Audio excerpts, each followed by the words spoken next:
Hello friends. तो मैं अब आपको नेक्स्ट टॉपिक पे ले चलूँगा। तो जैसा कि ये क्लास अपने इंडेक्स के अनुसार चल रहा है, तो ऐसा नहीं है कि इंडेक्स के अनुसार तो बहुत सारी चीज़ें अभी ये भी हैं कि जो इंडेक्स में मैंने नहीं दिया था वो भी मैं कंप्लीट कर रहा हूँ, और बहुत सारी चीज़ें इंडेक्स में मैं नहीं लिख पाया था वो भी मैं बताऊँगा आप लोगों को। और वो तो ओवरव्यू था बस जो इंडेक्स था, लेकिन बहुत सारी चीज़ें हैं उसमें कंप्लीट की जा रही हैं तोड़ तोड़ के पार्ट वाइज में।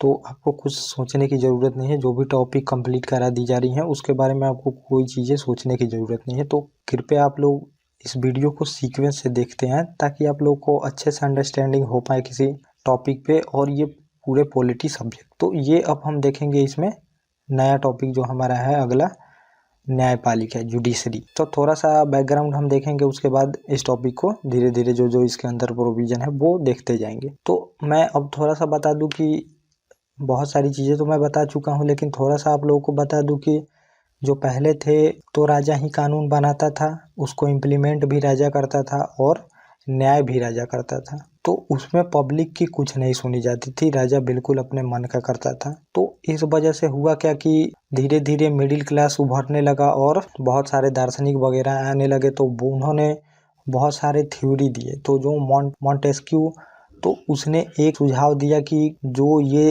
तीन चीज़ें होती हैं कि लॉ एक इम्प्लीमेंट करने का, एक लॉ बनाने का और एक लॉ को चेक करने का, तो क्यों ना इसको अलग अलग कर दिया जाए। तो वहीं से सेपरेशन ऑफ पावर आया। तो अब ये तीनों भाग को अलग अलग किया गया इस मॉडर्न व्यू में, और तीनों एक दूसरे को कंट्रोल करती हैं। यहाँ पे ये चीज़ें आई तब जाके ये नई व्यवस्था बन पाई है दुनिया में पूरी, और उसी व्यवस्था को हमने भी अपने यहाँ लागू किया। तो ये मैंने आपको शुरू वाले टॉपिक में ही बता दिया था कि हमारी कार्यपालिका, हमारी न्यायपालिका और हमारी विधायिका कौन थी। तो अब विधायिका और कार्यपालिका को हम देख चुके हैं, तो अब हमारी तीसरी जो बचती है न्यायपालिका। तो किसी भी एक देश के लिए ये तीन ऑर्गन बहुत ही ज़रूरी होते हैं, और इसी तीन ऑर्गन पे पूरा जाके देश टिका होता है। देश का मतलब जो आज का स्ट्रक्चर है वो टिका होता है। और जितने भी आज आपको अधिकार दिख रहे हैं, जैसे कि आप कहीं भी कुछ भी लिख देते हैं, कुछ भी बोल देते हैं, और कभी भी आप डरते नहीं हैं। तो किस वजह से नहीं डरते हैं? जुडिशरी के वजह से नहीं डरते हैं, क्योंकि आपको पता है कि मेनली फैसला जुडिशरी को करना है। तो मुझे डरने की ज़रूरत नहीं है। अगर मैं सही हूँ तो मैं सही हूँ, मैं बच जाऊँगा कहीं भी। और जितने आपको ये अधिकार मिले हैं, बोलने का अधिकार है, कहीं भी बसने का अधिकार, कहीं भी घूमने का अधिकार, कहीं भी रहने का अधिकार, अच्छे इन्वायरमेंट में रहने का अधिकार, सरकार द्वारा आपको मिड डे मील के तहत राशन अनाज मिलते हैं। तो ये सारे अधिकार क्यों मिल रहे हैं? क्योंकि जो स्टेट है उसको भी डर है जुडिशरी से कि जुडिशरी उनके अगेंस्ट में फैसला दे देगी। तो आज जितने भी चीज़ें गरीबों से लेके सबको मिल रही हैं, तो वो जुडिशरी के वजह से ही हम एक चैन की नींदें ले पा रहे हैं। तो पहले जो किंग था कि किसी बात के, अपने पर्सनल मैटर के लिए भी किसी की जान ले लेता था, और मतलब समाज का नहीं देखा जाता था, उसमें किसी की नहीं चलती थी। आप सही हैं या गलत हैं, अगर आप किंग के नज़र में सही नहीं है तो नहीं है, आपका कोई अधिकार नहीं है वहाँ पे। लेकिन अब जो आप देख रहे हैं, तो अब लोग जो होते हैं तो वो स्टेट से भी नहीं डरते हैं, क्योंकि उनको मेनली पता होता है कि हम जो कोर्ट होता है उसमें जाके जो सही होगा वो फैसला हमें मिलेगा। तो इतना इम्पोर्टेंस है कोर्ट की। तो अब हम आगे भी देखेंगे कि कोर्ट के इम्पोर्टेंस में मैं आपको बताऊंगा। तो ये एक ओवरव्यू था इस टॉपिक का कि जुडिशरी की क्या अहमियत है किसी भी संविधान के लिए। तो न्यायपालिका जुडिशरी, और इसमें हम सुप्रीम कोर्ट देखेंगे, उसके बाद हाई कोर्ट को देखेंगे, और उसके बाद सबऑर्डिनेट कोर्ट देखेंगे, और उसके बाद आखिर हमारी न्यायिक व्यवस्था में जो सुधार है उसके बारे में भी हम देखेंगे कि क्या ज़रूरत है सुधार की, और क्या क्या सुधार होना चाहिए ये भी सुझाव में मैं आपको बताऊंगा। और जो कॉलेजियम व्यवस्था है तो वो कैसे कैसे आई, फर्स्ट जजेस केस, सेकंड जज केस और थर्ड जज केस के बारे में आपको मैं बताऊंगा वहाँ पे। और जो NJAC जो 99वां संविधान संशोधन था वो क्यों रद्द हो गया वो भी मैं आपको बताऊंगा। तो जो भी टॉपिक मैं करा रहा हूँ तो उसमें आपको कुछ भी सोचने की ज़रूरत नहीं है, बस आप लोग रिवीजन करते चले और देखते चले इसको। तो ये जो है वो भारतीय शासन प्रणाली का तीसरा स्तंभ है। तो मैंने बताया भी आपको कि कार्यपालिका, न्यायपालिका और विधायिका तीन अंग मिलके ही एक स्टेट का निर्माण करते थे। तो ये तीसरा जो ऑर्गन है ये है जुडिशरी। अब देखिए यहाँ पे है कि संघीय प्रणाली है, किंतु न्यायपालिका हमारी एकीकृत है। एकीकृत मतलब कि न्यायपालिका का एक ही स्ट्रक्चर है। तो जो सुप्रीम कोर्ट है उसी का ब्रांच हाई कोर्ट है, और उसी का ब्रांच जो है वो सबऑर्डिनेट कोर्ट, जो जिले में कोर्ट होते हैं, तो वो ये तीनों बिल्कुल पिरामिड स्ट्रक्चर में है। तो ये मैंने बना भी दिया है यहाँ पे फोटो। तो हमारी न्यायपालिका एकीकृत न्यायपालिका है। तो अगर जो सुप्रीम कोर्ट का फैसला है तो वो पूरे इंडिया में इम्प्लीमेंट होगा, जो हाई कोर्ट का फैसला है वो भी पूरे इंडिया में इम्प्लीमेंट होगा। और जो जिले का डिस्ट्रिक्ट कोर्ट है तो उसने जो नागरिक को रिहा कर दिया है किसी केस में, तो ऐसा नहीं है कि वो दूसरे स्टेट में जाएंगे तो फिर से उनको जेल में बंद कर दिया जाएगा। अगर उनको रिहा किया गया है उस स्टेट में तो वो किसी भी स्टेट में जाएंगे तो उनको फिर से सज़ा नहीं हो सकती उस केस को लेके। तो ऐसी हमारी एकीकृत न्याय प्रणाली है। तो अमेरिका में जैसे है कि अब उनके जो सुप्रीम कोर्ट हैं वो पूरे देश के लिए हैं, और जो स्टेट के कोर्ट हैं तो वो बिल्कुल अलग है वहाँ पे। तो अगर मान लीजिए जो स्टेट का कोर्ट मृत्यु दंड दे देती है तो वहाँ पे जो सुप्रीम कोर्ट है वहाँ पे आप उसके अगेंस्ट में पिटीशन फाइल नहीं कर सकते। लेकिन यहाँ पे अगर हाई कोर्ट ऐसा फैसला दे देती है तो आप सुप्रीम कोर्ट में जा सकते हैं। तो अब मैं आपको स्ट्रक्चर बता दूँ। तो सबसे ऊपर देखिए ये है कि सबसे ऊपर है सुप्रीम कोर्ट, सर्वोच्च न्यायालय जिसे हम बोलते हैं। तो सर्वोच्च न्यायालय हमारे एक ही है जो कि दिल्ली में है, और उसके नीचे होते हैं जो वो हाई कोर्ट होते हैं। तो हर एक स्टेट में एक एक हाई कोर्ट है। लेकिन ऐसा भी जगह है कि किसी हाई कोर्ट को दो स्टेट को भी देखने को बोला गया, और कोई हाई कोर्ट जो होती है जो यूनियन टेरिटरी को भी देखती है। और जो उसके नीचे होते हैं तो जिला स्तर पे न्यायालय होते हैं जिसे हम सब ऑर्डिनेट कोर्ट बोलते हैं। तो हर एक जिले में एक होते हैं ये कोर्ट, और उसके भी नीचे होते हैं उसे हम मुंसिफ न्यायालय बोलते हैं, जिसे मुंसिफ न्यायालय बोलते हैं। और ये जिले में कितने भी हो सकते हैं, तो मतलब जिले में कई होते हैं। और उसके नीचे होते हैं तो इसे हम बोलते हैं न्याय पंचायत, या ग्राम में एक होते हैं। तो जो ग्राम सभा लगती है तो उसमें भी कुछ छोटे मोटे फैसले को निपटाया जाता है। तो ऐसा हमारा स्ट्रक्चर है न्यायिक प्रणाली का। तो देखिए अब नीचे कितने कोर्ट हो सकते हैं, उसके ऊपर कम कोर्ट होंगे, उसके ऊपर कम कोर्ट होंगे, और सबसे ऊपर सुप्रीम कोर्ट एक ही होगा। ऐसे हमारी न्यायिक व्यवस्था है, ऐसा स्ट्रक्चर है हमारा। तो अब देख लीजिए कि जो जिला न्यायालय होता है, सत्र न्यायालय या फिर जिला न्यायालय हम बोलते हैं। तो अब इसको जिला न्यायालय और सत्र न्यायालय क्यों बोलते हैं ये यहाँ पे समझ लेना आपको ज़रूरी होगा, क्योंकि यहाँ पे काफ़ी कन्फ्यूजन लोगों को रहता है। तो जिला में एक ही कोर्ट होता है, आप समझ लीजिए जो जिला कोर्ट होता है वो एक ही कोर्ट होता है, और सत्र न्यायालय और जिला न्यायालय उसी को बोला जाता है। तो जब वो सिविल मामलों की सुनवाई करता है तो उसको हम जिला न्यायालय बोलते हैं, डिस्ट्रिक्ट कोर्ट। और जब वो आपराधिक मामलों का सुनवाई करता है तो उसे हम सत्र न्यायालय बोलते हैं, सेशन कोर्ट बोलते हैं वहाँ पे। और उसके जो जज होते हैं, जज एक ही होते हैं। तो जब वो क्रिमिनल केस का सुनवाई करेंगे तो वहाँ पे जिला न्यायालय बन के करेंगे, और जब वो सिविल मामले की सुनवाई करेंगे तो जिला जज कहलाएंगे, और जब वो आपराधिक मामलों की सुनवाई करेंगे तो सत्र न्यायालय कहलाएंगे, वहाँ सत्र न्यायालय के जज कहलाएंगे। ये आप ध्यान में रखिएगा, यहाँ से कन्फ्यूजन लोगों को होता है। और जो जिला न्यायालय के नीचे मुंसिफ न्यायालय होते हैं तो उसके जो जज होते हैं उसे मुंसिफ मजिस्ट्रेट बोलते हैं हम।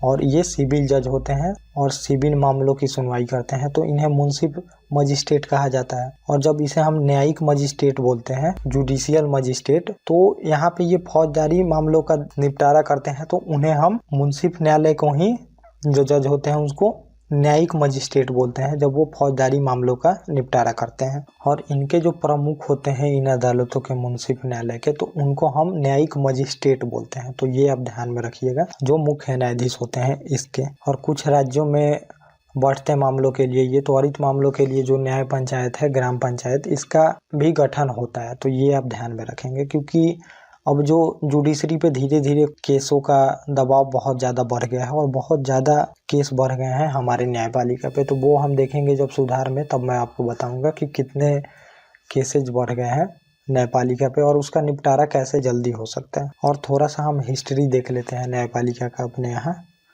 तो 1773 का जो रेगुलेटिंग एक्ट था उसके द्वारा कोलकाता में लॉर्ड इम्फे द्वारा पहली बार लाया गया था। तो 1773 के रेगुलेटिंग एक्ट द्वारा कलकत्ता में पहली बार कोर्ट मतलब जुडिशरी बनाई गई थी। और 1935 के अधिनियम में दिल्ली में संघीय न्यायालय का प्रावधान था। तो ये हिस्ट्री है इनके हमारे देश में न्यायपालिका का। तो ये आप ध्यान में रखिएगा, क्योंकि एग्जाम में ये सब क्वेश्चन आ जाते हैं। और गठन 1967 में अपीलीय अदालत लंदन में। तो जो 1967 में गठन हुआ सुप्रीम कोर्ट का, तो वो सुप्रीम कोर्ट नहीं था, क्योंकि वहाँ पे जो अपील हो सकती थी इस कोर्ट की तो वो लंदन में जानी पड़ती है आपको अपील करने के लिए। और 26 जनवरी 1950 को अस्तित्व में आया और हरीलाल जे कानिया थे पहले CJI बने, इसके चीफ जस्टिस ऑफ इंडिया। तो इतने प्रोविजन हो गया। तो अब हम आर्टिकल देखेंगे और धीरे धीरे सुप्रीम कोर्ट का एक एक चीज़ों को इसमें हम देखेंगे। तो अब हम आगे चलते हैं और देखते हैं आगे क्या प्रोविजन है। तो आर्टिकल 124 है, उसमें है कि एक उच्चतम न्यायालय होगा, एक मुख्य न्यायाधीश और 7 अन्य न्यायाधीश होंगे। तो जब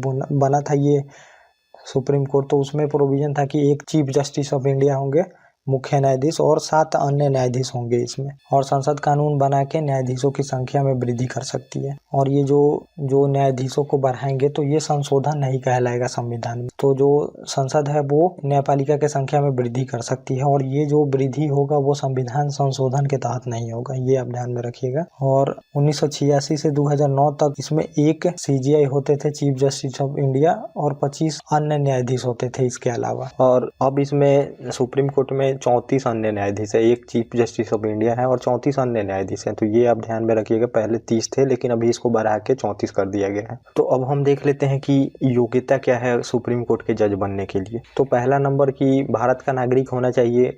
जो भी अगर सुप्रीम कोर्ट के जज बनते हैं तो जो भी मेन पद है उस पे भारत का नागरिक होना ही है, तभी जाके आप उस पे अपॉइंट हो सकते हैं, ये आप ध्यान में रखिएगा। और इसमें है कि कम से कम 5 वर्ष तक उच्च न्यायालय में जज हो, तो मतलब इसमें कंडीशन है। तो आप ये ध्यान में रखिए कि या तो वो 5 साल तक हाई कोर्ट में जज हो, या किसी हाई कोर्ट में 10 साल तक वकालत कर चुके हो, मतलब वकील हो, एडवोकेट हो 10 साल तक, या फिर 5 साल तक जज रह चुके हो हाई कोर्ट में, तब जाके वो बन सकते हैं। और चौथा इसमें है कि राष्ट्रपति के नज़र में कानून का जानकार हो। तो मतलब अगर ये सब कंडीशन फिल नहीं कर रहे हैं तो उनको राष्ट्रपति के नज़र में कानून का जानकार होना चाहिए, तब जाके वो सुप्रीम कोर्ट के जज बन सकते हैं। तो अब हम देख लेते हैं इनकी शपथ कैसे होती है। तो शपथ में है कि राष्ट्रपति अथवा उनके द्वारा अधिकृत कोई भी व्यक्ति शपथ दिला सकता है। तो या तो राष्ट्रपति खुद दिलाए या फिर किसी व्यक्ति को अधिकृत कर दें जज को शपथ दिलाने के लिए। और व्यवहार में क्या चलता है ये समझ लीजिए। व्यवहार में राष्ट्रपति मुख्य न्यायाधीश को शपथ दिला देते हैं और मुख्य न्यायाधीश सभी अन्य न्यायाधीश जो होते हैं उनको शपथ दिलाते हैं। तो राष्ट्रपति चीफ जस्टिस ऑफ इंडिया को शपथ दिला देते हैं जो मुख्य न्यायाधीश होते हैं, उसके बाद मुख्य न्यायाधीश अन्य न्यायाधीश को शपथ दिलाते हैं। और सभी संविधान के प्रति निष्ठा की शपथ लेते हैं अनुसूची 3 के द्वारा। तो ये ध्यान में रखिएगा कि अनुसूची 3 के द्वारा ही सभी लोगों को शपथ वगैरह दिलाए जाते हैं। और अब हम देख लेते हैं इनके हटाए जाने की प्रक्रिया क्या है संविधान में। तो पद से हटाने की प्रक्रिया जो सुप्रीम कोर्ट के जज होते हैं, तो आर्टिकल 124(4) में दिया गया है हटाने की प्रक्रिया जो है। सुप्रीम कोर्ट के न्यायाधीश को हटाने की प्रक्रिया 124(4) आर्टिकल में है। तो इसमें 2 आधार बनते हैं। एक तो सिद्ध कदाचार जिसे हम बोलते हैं, जिसे मिसबिहेवियर आप बोलते हैं। तो अगर मिसबिहेवियर किसी के साथ ये करते हैं तब जाके इनको हटाया जा सकता है। और दूसरा है असमर्थता, मतलब जैसे वो असमर्थ हो गए, अब मतलब दिमागी उनकी हालत ठीक नहीं है, तो फिर वो कैसे फैसला वगैरह कर सकते हैं, तो इस वजह से भी उनको हटाया जा सकता है। मतलब कि वो फैसला देने में असमर्थ हैं, वो किसी भी कारण से वो हो सकते हैं। तो अब हटाने की प्रक्रिया क्या है ये मैं बता दूं आपको कि जैसे प्रत्येक सदन में राज्यसभा और लोकसभा में ये जो हटाने की प्रक्रिया है वो शुरू हो सकती है। या तो लोकसभा पहले शुरू कर दे या फिर राज्यसभा, कोई भी सदन शुरू कर सकती है इनको हटाने की प्रक्रिया। और 2/3 बहुमत की जरूरत होती है उपस्थित और मतदान देने वाले की। 2/3 बहुमत से ही इनको हटाया जा सकता है। तो बहुमत हम पहले देख चुके हैं, तो आप सीक्वेंस से देखें उसको तो ज़्यादा समझ में आएगा आपको ये सब। और यहीं पे हम देख लेते हैं आर्टिकल 124(5) में क्या है। तो जांच संसद कानून बनाकर न्यायाधीश की मतलब जांच करती है। तो जिस सदन में आता है उसके बाद जांच की प्रक्रिया होती है। तो 124(5) में दिया गया है जांच संसद कानून बनाकर न्यायाधीश जांच अधिनियम 1968 है और न्यायाधीश जांच 1969 है। तो इसमें प्रक्रिया बताया गया है कि न्यायाधीशों पे जो जांच होगी तो वो कैसे होगी ये इसमें बताया गया है। तो ये अधिनियम पारित किया गया। तो संविधान में मेनली आर्टिकल होता है, आर्टिकल के तहत संसद को कानून बनाना पड़ता है उसको लागू करने के लिए। तो जो भी चीज़ें हैं उसको अगर लागू करना है तो आपको कानून बनाना पड़ता है। तो वही अधिनियम पास किया गया है कि कैसे उन पे जांच होगी। और यहाँ पे है कि देख लीजिए, लोकसभा में प्रस्ताव के लिए 100 मेंबर की ज़रूरत है और राज्यसभा में प्रस्ताव के लिए 50 मेंबर की ज़रूरत है, मतलब समर्थन के लिए। अगर ये प्रस्ताव आप लाते हैं सुप्रीम कोर्ट के न्यायाधीश को हटाने का तो 100 मेंबर होने चाहिए लोकसभा में और 50 मेंबर का समर्थन होना चाहिए राज्यसभा में, तब जाके वो सदन में रेजुलेशन आ पाएगा। और यह प्रक्रिया एक ही सत्र में होना चाहिए। तो जैसे कि मैंने आपको बताया था पहले कि संसद के 3 सत्र चलते हैं, तो ये जो प्रक्रिया है वो सत्र के एक ही में होना चाहिए, अगले सत्र में इसको नहीं किया जा सकता। तो ये सब क्वेश्चन बनते हैं और क्वेश्चन आ भी चुके हैं लगभग, तो आप ध्यान में रखिएगा ये सब चीज़। और आर्टिकल जो 124(4) है, कदाचार मतलब मिसबिहेवियर शब्द निर्धारित नहीं है संविधान में। तो अब क्या उनकी मिसबिहेवियर है, मतलब कि ये बताया नहीं गया है कि यही चीज़ मिसबिहेवियर है, तो ये अब संसद जाने की वो किस चीज़ को मिसबिहेव मान के वहाँ पे रेजुलेशन ला सकती है इनको हटाने का। और जो जांच होता है, एक समिति बनती है 1968 के कानून के तहत, मैंने ऊपर बताया भी, तो एक समिति बनेगी और वो जांच करेगी कि आखिर में जो इल्जाम लगाया जा रहा है वो सही है कि नहीं है। और इस समिति का गठन संविधान के सदन का अध्यक्ष करते हैं। तो ये कानून में बता दिया गया है कि ये कैसे कैसे होगा। तो इसमें जो समिति का गठन करेंगे तो ये संसद के अध्यक्ष जो होते हैं सदन के वो करेंगे। और इसमें होगा कौन, ये समझ लीजिए, सुप्रीम कोर्ट के एक न्यायाधीश होंगे इसमें जो जांच समिति बनेगी, और एक हाई कोर्ट के न्यायाधीश होंगे इसमें, और एक विधि आयोग के जानकार होंगे। तो इतने लोग बनेंगे तो एक जांच समिति बनेगी, और तब इन पे जो लगा है मिसबिहेव के बारे में, तो उसकी ये जांच करेंगी क्या यह सही है कि नहीं, कि मतलब ये पॉलिटिकल मुद्दा बना के इनको हटाया जा रहा है। तो ये समिति जांच करेगी। और प्रस्ताव पर चर्चा 14 दिन पहले संबंधित जो न्यायाधीश हैं उनको सूचना देनी होती है। तो 14 दिन पहले उनको बताना होगा, अगर प्रस्ताव पे जब चर्चा हो रही है इस पे हटाने वाले, तो उस न्यायाधीश को बताना होगा 14 दिन पहले कि उनके खिलाफ ये प्रस्ताव आया है। और वो अपना पक्ष रख सकते हैं या फिर किसी वकील से रखवा सकते हैं। तो या तो वो खुद अपना पक्ष रखे कि नहीं ये गलत चीज़ है, मतलब बताएंगे वहाँ पे, अपना सफाई देंगे आके, तो या तो वो खुद कर सकते हैं ये, या फिर वो किसी वकील के तहत समिति के सामने या फिर संसद के सामने अपना पक्ष रखवा सकते हैं। तो अब हम देख लेते हैं इनके कार्य, शक्ति और अधिकार क्या है। तो सुप्रीम कोर्ट के कार्य, शक्ति, अधिकार इसी में तीनों में आपको पता चल जाएगा। तो पहला है कि सुप्रीम कोर्ट अभिलेख न्यायालय है, कोर्ट ऑफ रिकॉर्ड 129 के तहत। तो अब देखिए ये सब चीज़ें आपको पता होनी चाहिए, बिल्कुल नोट्स बना होना चाहिए और आप लोगों को एक एक चीज़ लिखा होना चाहिए। तो मैं ये आपको बता दूं कि क्लास 2 तरह के होते हैं। एक तो आपको जो देखने में अच्छे लगेंगे तो उससे क्वेश्चन नहीं बनेंगे, ये आप ध्यान में रखिएगा। एक क्लास थोड़ा बोरिंग लग सकता है, उसमें हर एक चीज़ लिखा होगा, हर एक कंटेंट होगा और बिल्कुल स्ट्रक्चर वे में होगा। और कुछ क्लास आपको ऐसे मिलेंगे वहाँ पे 4 पॉइंट लिख के लेक्चर बहुत बड़े होंगे और बहुत अच्छे भी लगेंगे आपको देखने में, लेकिन एग्जाम में वो सारी चीज़ें आपको याद नहीं रहती हैं। मुझे पता है कि जो आप वो वीडियो कोई भी देखते हैं तो वो देखने में अच्छा लगेगा लेकिन याद नहीं रहेगा, एग्जाम में क्वेश्चन नहीं बन पाएंगे आपसे। तो पॉइंट सारे लिखे होने चाहिए और बिल्कुल स्ट्रक्चर वे में लिखे होने चाहिए, ताकि आप जब भी देखें तो आप रिवीजन कर सके जल्दी से जल्दी। और वो 1-2 पॉइंट लिखा रहता है तो हम जाके बाद में जब रिवीजन करना चाहते हैं तो हमें कुछ भी वो पहला नंबर समझ में नहीं आता कि क्या उस वीडियो में पढ़ाया गया था। तो अभी मैं जो बता रहा हूँ तो जो पॉइंट लिखा रहता है उसको मैं डिफाइन करता हूँ, ताकि आप जब भी देखें इस वीडियो को तुरंत देख सकते हैं। अगर नहीं देखने का मन तो आप उसको रिवीजन कर सकते हैं इस नोट्स को ले। तो अभिलेख न्यायालय के बारे में आपको बता दूं मैं, निर्णय कार्यवाहियाँ जो होती हैं वो लिखित होती हैं, ताकि भविष्य में अधीनस्थ न्यायालय को निर्णय का पूर्ण आधार प्रस्तुत कर सके। तो कोर्ट ऑफ रिकॉर्ड होता है कि जैसे सुप्रीम कोर्ट अगर कोई फैसला देती है किसी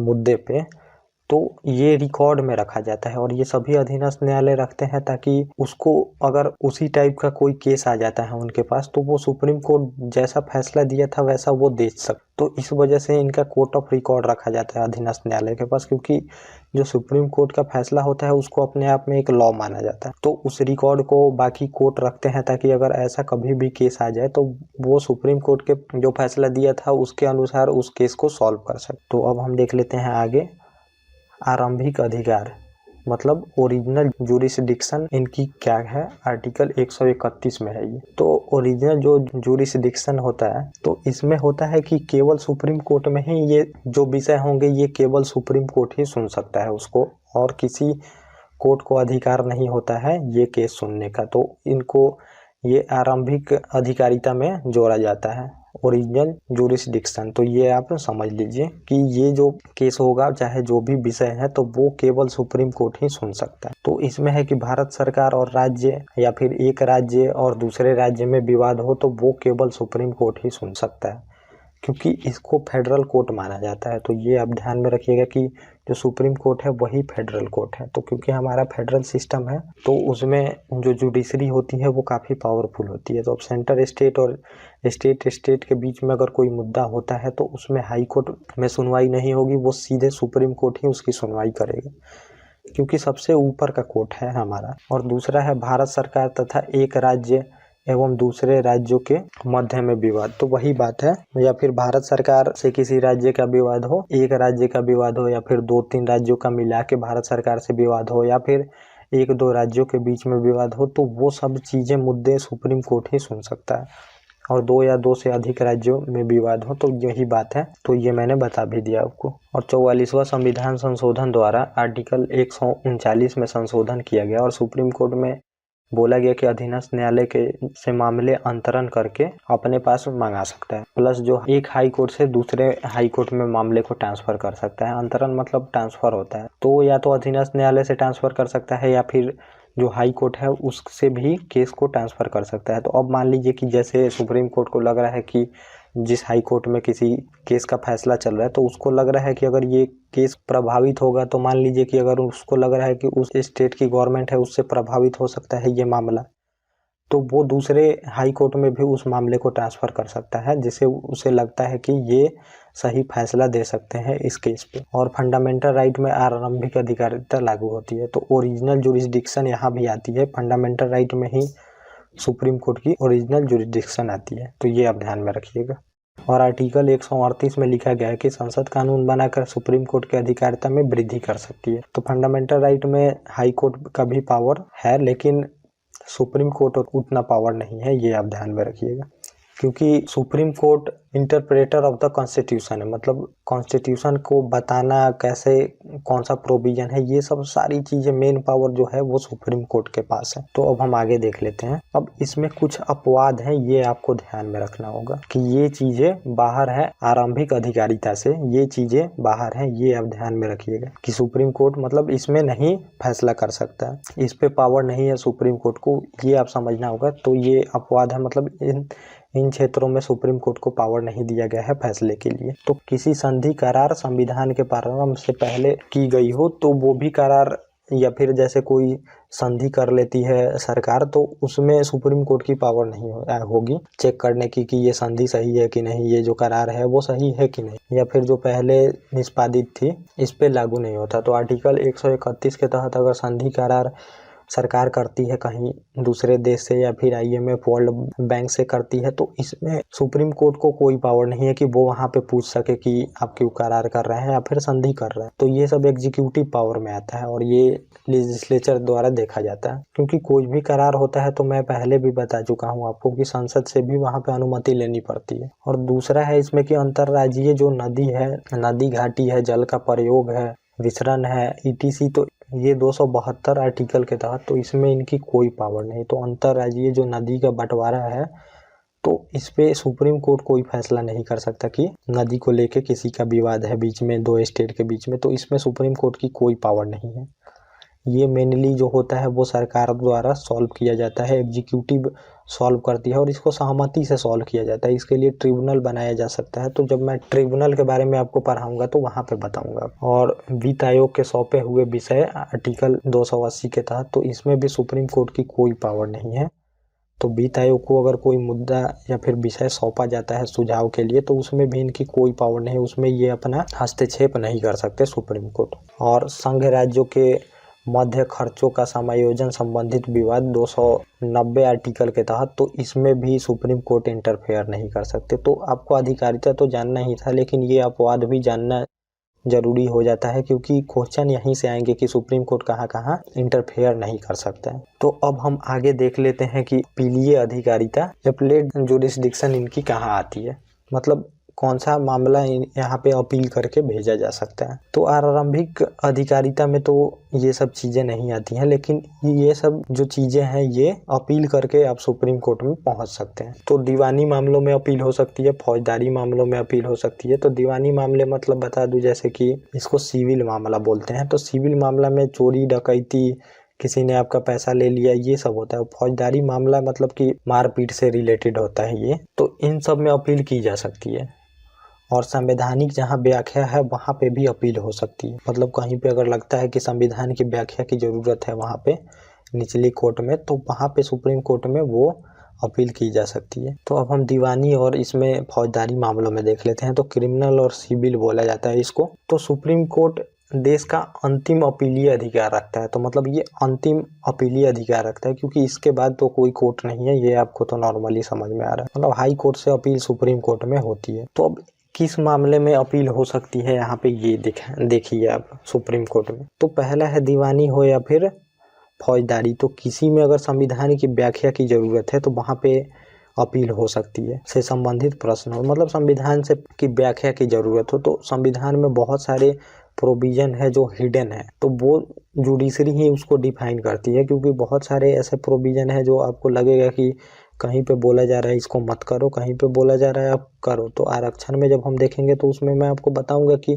डीपीएसपी में बोला जाएगा कि आरक्षण सरकार करे पिछड़े वर्ग के लिए, और वही फंडामेंटल राइट में बोला जा रहा है आर्टिकल 16, 14 ये सब के 15 के तहत ही इक्वालिटी रखनी है आपको। तो उसमें देखिएगा कि कॉन्फ्लिक्ट होगा उसमें। तो interpreter of the constitution mainly supreme court ही होता है। तो सुप्रीम कोर्ट ही बाद में बताता है कि क्या प्रोविजन होना चाहिए और क्या नहीं होना चाहिए। और प्रमाण पत्र लेके 134C के तहत आप जा सकते हैं सुप्रीम कोर्ट में। तो प्रमाण पत्र हाई कोर्ट देता है, तब जाके आप सुप्रीम कोर्ट में सर्टिफिकेट लेके जाएंगे वहाँ पे, तब जाके अपील मानी जाएगी वहाँ। तो अब हम देख लेते हैं कि कैसे अपील होगी। तो मृत्यु दंड के मामले में भी इसमें प्रमाण पत्र के बिना नहीं जा सकते। तो अपील भी अगर मृत्यु दंड के प्रति होता है कि जैसे मान लीजिए लोअर कोर्ट जो हाई कोर्ट है वो मृत्यु दंड दे देती है किसी को, तो अब अपील उसमें कैसे करिएगा, वो आर्टिकल 134 में दिया गया है। तो उसमें कंडीशन है कि कैसे सुप्रीम कोर्ट में आप अपील कर सकते हैं हाई कोर्ट के फैसले के। तो 2 कंडीशन इसमें बनती है, ये आप समझ लीजिए। तो पहला कंडीशन है कि मान लीजिए जो निचली अदालत है, जो जिसे हम डिस्ट्रिक्ट कोर्ट बोलते हैं, उसमें दोष मुक्त कर दिया जाए किसी दोषी को, और हाई कोर्ट अपने पास मंगा ले और उसे आजीवन कारावास दे दे या फिर 10 वर्षों से ज़्यादा की सज़ा दे दे।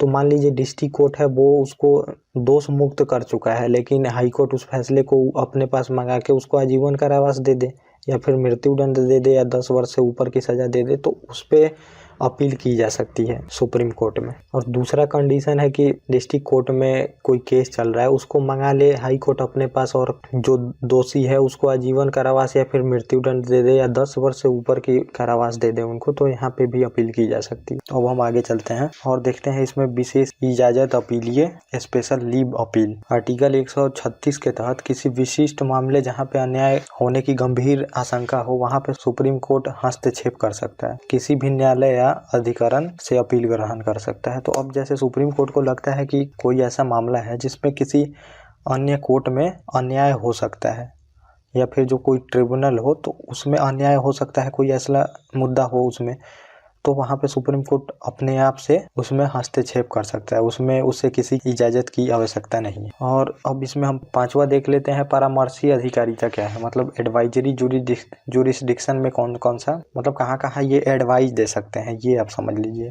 तो आर्टिकल 143 के तहत कहा गया है कि राष्ट्रपति संविधान के निर्वचन से संबंधित विधि का प्रश्न पर ले सकते हैं। तो मतलब कि राष्ट्रपति जो है, अगर उनको किसी मुद्दे पे लगता है कि सुप्रीम कोर्ट से वो परामर्श ले सकते हैं, एडवाइस ले सकते हैं, तो उस पे वो प्रश्न कर सकते हैं सुप्रीम कोर्ट के जो जज हैं उनसे कि इस मुद्दे पे क्या होना चाहिए। तो ऐसा कोई उनको फैसला लगता है, मतलब कोई मुद्दा लगता है कि जैसे बाद में मान लीजिए कि वो सुप्रीम कोर्ट में फाइल हो, तो वो पहले ही एडवाइस ले लेंगे उनसे कि इस मुद्दे पे कैसा होना चाहिए, तो वहाँ पे सुप्रीम कोर्ट बताती है। और सुप्रीम कोर्ट जो भी एडवाइस देगी तो वो राष्ट्रपति मानने के लिए बाध्यकारी नहीं है। तो जैसे कि ये एडवाइस मांगे प्रेसिडेंट और उन्होंने एडवाइस दिया, लेकिन ऐसा नहीं है कि वो एडवाइस दिए जो सुप्रीम कोर्ट, तो वो प्रेसिडेंट मानेंगे, वो इनकी मर्जी है ये माने या ना माने। और जब ये एडवाइस मांगेंगे तो ऐसे परामर्श के लिए 5 न्यायाधीशों की एक खंडपीठ अनिवार्य रूप से बनती है। तो ऐसा नहीं है कि बस चीफ जस्टिस ऑफ इंडिया दे दिए इनको एडवाइस, इस पे स्पेशल प्रोविजन है कि 5 न्यायाधीशों की एक खंडपीठ बनती है, तब जाके वो उस पे विचार करेगी। जो भी सवाल पूछा गया होगा एडवाइस के लिए वो वहाँ पे जांच पड़ताल करेंगे, उसके बाद जाके उनको एडवाइस देंगे। लेकिन राष्ट्रपति सुप्रीम कोर्ट के जो परामर्श देंगे वो मानने के लिए बाध्यकारी नहीं। तो अब हम देख लेते हैं न्यायिक पुनर्लोकन क्या होता है, जुडिशियल रिव्यू बोलते हैं। ये बार बार आप नाम सुनते होंगे शब्द का, लेकिन अब मैं आपको इसको समझा दूं अच्छे से। आर्टिकल 137 के तहत जो लेजिस्लेचर, विधायिका और कार्यपालिका एग्जीक्यूटिव कानून या आदेश देती है तो उसकी वैधानिकता की जांच करने की पावर ही जुडिशियल रिव्यू बोलती है। तो जो लॉ बनता है, मान लीजिए कि विधायिका द्वारा, संसद द्वारा, और एग्जीक्यूटिव बहुत सारे फैसले देती है, मतलब कोई एग्जीक्यूटिव सिंपल ऑर्डर से कोई भी आदेश दे देती है कामों के लिए, तो उसकी जांच करना ही जुडिशियल रिव्यू बोला जाता है। और आर्टिकल 141 के तहत सुप्रीम कोर्ट द्वारा घोषित विधि पूरे भारत और सभी न्यायालयों के लिए बाध्यकारी होते हैं। तो अगर सुप्रीम कोर्ट कोई भी फैसला देता है तो वो पूरे भारत में लागू होगा, और निचले जो भी कोर्ट हैं, हाई कोर्ट और सबऑर्डिनेट कोर्ट, उन पे भी लागू होता है। तो इतना देख लिए आप। तो अब हम आगे देख लेते हैं आर्टिकल 127 के तहत तदर्थ न्यायाधीश होते हैं। तो इनके बारे में आप जान लीजिए, तदर्थ न्यायाधीश किसे बोला जाता है। जब कोरम पूरा करने में अस्थायी न्यायाधीशों कम पड़ जाते हैं, तब जाके चीफ जस्टिस ऑफ इंडिया होते हैं, उनके द्वारा हाई कोर्ट के किसी भी न्यायाधीश को सुप्रीम कोर्ट में नियुक्त किया जाता है। और ये हाई कोर्ट के जिस न्यायाधीश को नियुक्त किया जाएगा उनसे परामर्श भी लिया जाता है। जो वहाँ पे न्यायाधीश होते हैं उन लोगों से परामर्श करके राष्ट्रपति के पूर्व अनुमति के बाद, और उन्हें ही नियुक्त किया जाएगा जो योग्यता रखते हैं सुप्रीम कोर्ट के न्यायाधीश बनने के। तो कोरम पूरा नहीं हो पा रहा है, मान लीजिए कि जितने जज की ज़रूरत है सुप्रीम कोर्ट में उतने जज नहीं हैं, तो तदर्थ न्यायाधीश नियुक्त किए जाते हैं। तो हाई कोर्ट में जो न्यायाधीश होते हैं उनको नियुक्त किए जाते हैं सुप्रीम कोर्ट में, और प्रेसिडेंट द्वारा किया जाता है, परामर्श लेके न्यायाधीश से प्रेसिडेंट करते हैं, और उन्हीं को नियुक्त किया जाएगा जिनमें योग्यता हो सुप्रीम कोर्ट के न्यायाधीश बनने की। और अब देख लीजिए आर्टिकल जो 128 है, इसमें क्या है। तो इसमें है कि सेवानिवृत्ति के बाद न्यायाधीश को किसी जो सेवानिवृत्त न्यायाधीश हैं उनको भी नियुक्त किया जा सकता है। कोरम और गणपूर्ति पूरा नहीं हो रहा है तो प्रेसिडेंट के पूर्व अनुमति के बाद, तो मान लीजिए जो न्यायाधीश हैं वो रिटायर हो चुके हैं तो उनको भी फिर से बुलाया जा सकता है अगर कोरम पूरा नहीं होता है तो प्रेसिडेंट से अनुमति लेके। तो इतना चीज़ हम देख लिए। अब हम थोड़ा सा यहाँ पे देखेंगे कि अमेरिका सुप्रीम कोर्ट जो है और जो भारतीय सुप्रीम कोर्ट है, इसमें थोड़ा सा अंतर आपको देख लेना जरूरी होगा, क्योंकि जो सिलेबस है उसमें लिखा गया है कि आपको अदर जो वर्ल्ड के कॉन्स्टिट्यूशन है उनसे भी कंपैरिजन करना है। तो अब एक एक चीज़ों को मैं पहले तो बहुत सारी कंपैरिजन में हम कर चुके हैं, अब हम यहाँ पे कोर्ट से भी कर लेते हैं। तो मेनली अमेरिका के कॉन्स्टिट्यूशन को आइडियल माना जाता है, क्योंकि उन्होंने बहुत पहले अपना लागू किया था और बहुत ही अच्छा फेडरल सिस्टम वगैरह अपनाया था। तो इस वजह से वहाँ के कॉन्स्टिट्यूशन से हमें कंपैरिजन करना पड़ता है और ब्रिटेन से करना पड़ता है। तो ब्रिटेन का ही स्ट्रक्चर हमने लागू किया है, और अभी भी जो हमारी आईपीसी धारा है और सीआरपीसी जिसके तहत सजा वगैरह का प्रावधान है, तो वो सब हमारा ब्रिटिश का दिया हुआ ही चल रहा है अभी तक।